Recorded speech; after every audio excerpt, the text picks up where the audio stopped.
Sigh. I'm ready to turn off my lights. But now I know that I'm going to have to sit here and work with this fan for a little longer. I think I'm thoroughly convinced that this fan hates me. I can never get it just right. It either blows too hard, blows too soft. Does that even make sense? Anyways, sometimes it's too loud, sometimes it's too quiet, and I hate when the fan blows on me directly. So I'm sitting there in my bed, just poking it, poking the fan with my foot so that I can get it at the perfect angle, and finally, when I'm done, I realize that about 15 or 20 minutes has already gone by, and I'm still not asleep.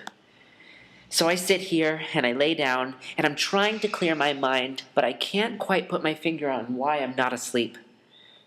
As much as I'd love to blame the fan, there's a mountain of other things distracting me. But what is it? Oh, that's it. The dog's barking again. Roof, roof, roof. That's a horrible dog sound. But anyways, I just know exactly what dogs these are. They're the huge brown ones that I pass by every day when I walk back from school.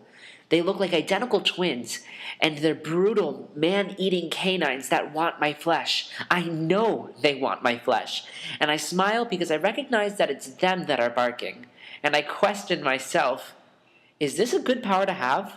The power to recognize the sound of every barking dog in the neighborhood, which is many, by the way. Once one dog starts, they all keep going. Either way, I'm happy because I know that something is keeping them awake, and then I realize that they're also keeping me awake. And after I'm finally done accepting the fact that they're barking, I realize nothing has changed. I'm still in my room, in my bed, with the fan and the barking dogs, and then I realize that this bed is different. Everything is different. It's not the same bed I use in my dorm room. It's not the same bed I use when I return from my university vacations. This bed is my bed. My bed here in Mexico.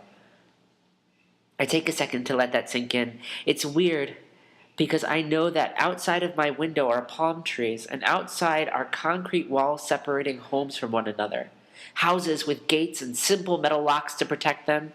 Outside is a world completely different from the one that I'm used to, and a world that I'm anxious to get to know. This automatically leads me to think about what I've already done here so far here in Mexico, or at least what I've done for the day. Whether I've seen a Mayan ruin, or I've visited a local clinic for observations, whether I tried a new food, or whether I took a super awesome photo of a cenote, whether I saw a Mayan midwife, visited a mangrove in Celestun, or even just made a friend. These are the reasons I can't sleep.